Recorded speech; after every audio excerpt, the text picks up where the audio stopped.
Welcome back to MMA Al Dente. I am the guy who is still traumatized by Chris Weidman's leg break. And apparently he is not, because he's about to step into the octagon to fight Brad Tavares this Saturday. Tavares is 35 years old, 19-8 as a pro, and he's given up 1 inch of height and 4 inches of reach to 39-year-old Weidman, who is 15-6. Chris Weidman, I had enough doubts about him before he broke his leg. Now he broke his leg, which was devastating. I mean, just fucking devastating. I can't even rewatch it. I can't even rewatch the beginning of the fight because it fucking haunted me. But even though his chin hasn't gotten any worse in the last 2 years, he hasn't been knocked out anyway, he is now 2 years older, and he's 39 years old. Overall, he's got a lot of strikes against him, and I hope this works out for him, and if it does, I hope he walks away, because moving forward, I don't know.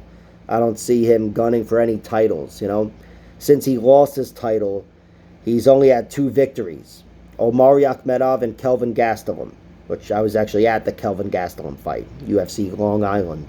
And he looked awesome in the Gastelum fight. That really was great, aside from getting knocked down in round 1, but still, I thought he looked great throughout that fight. In the Omari Akhmedov fight, he didn't look great, but he looked gritty. He surprised me with his third-round grit, reclaiming that fight and then taking a decision. But in general, it's been obvious he's slowed down a little bit. He hasn't looked as good as he did when he was champion 7-8 years ago. And, of course, that's where he suffered all of his losses since he lost the belt, and all 6 of them are by TKO. One of them's the leg break. It is what it is, Uriah Hall. And again, he knocked out Uriah Hall before he got to the UFC. And the other losses are to Dominic Reyes, Yoel Romero, Gegard Mousasi, Luke Rockhold, and Jacare. Reyes, Romero, and Jacare all knocked him out. I was at the Jacare fight as well. And in the Romero and Jacare fight, you could argue Weidman was up on points. At least he won the first round against Romero and was competitive against Jacare, if not winning.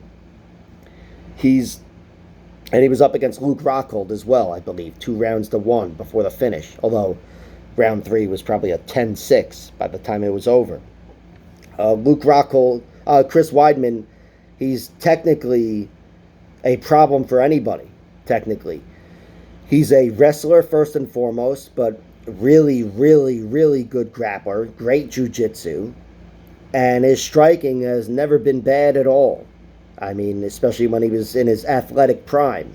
Not that he was your regular fast twitch, power, explosive athlete, but he was a solid athlete, big, strong guy, and pretty damn technical. That elbow he hit over Mark Munoz is still one of the best knockouts ever, or TKOs.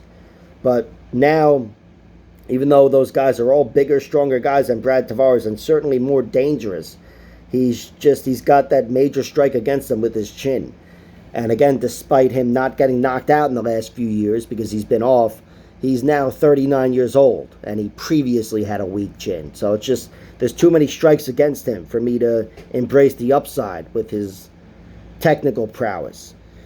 Brad Tavares, he's a guy that's fallen apart a little bit. He's been in the UFC since even before Weidman. He's been in the UFC for probably 13 years now, since The Ultimate Fighter Season 11. It's where he suffered all of his losses, Brad Tavares, in the UFC. He's got 4 via knockout, 4 via decision of his 8 losses. Never been submitted, aside from Court McGee, who rear naked choked him on The Ultimate Fighter in round 3 with a few seconds left. His 4 knockout losses come to Tim Bosch, Robert Whittaker, Bruno Silva, and Edmund Shabazian.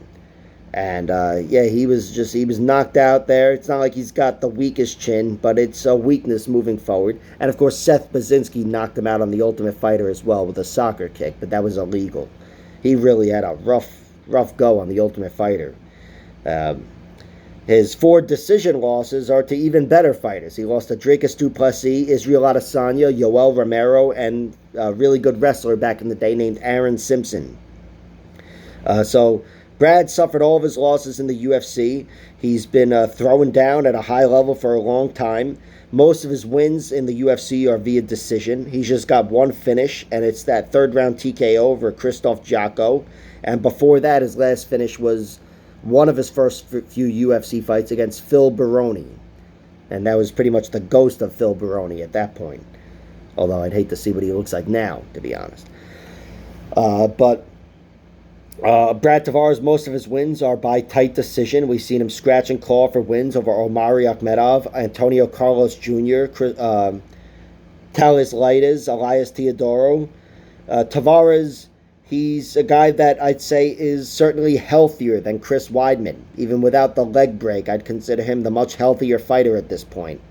But he's got to mind his P's and Q's, because Weidman is a bigger, stronger guy, and Tavares I don't think has the strongest chin.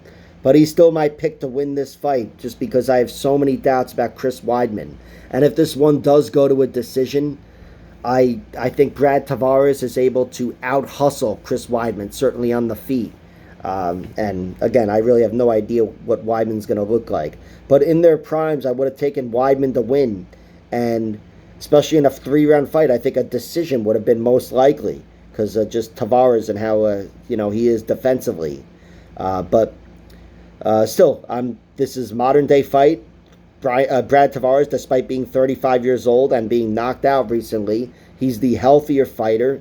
And with a gun to my head, he's my pick. As far as the bet goes, staying away from any particular money lines or anything, but I threw a few sprinkles on the under at plus 165. It's set at 1.5 rounds. I'm not crazy about the bet, and I'm never really crazy about under 1.5, but there's just a lot of doubt going around every which way here. So I threw a sprinkle on that, but whatever. Really, that's just because it was available and I was afraid it would go down. But I don't think that's even a good bet. Brad Tavares, in one way or another, is my pick, and I'll wait to see if any prop bet, really piques my interest. But really, I'm staying away from this. Like, share, subscribe, all that horse shit. Check out my other videos.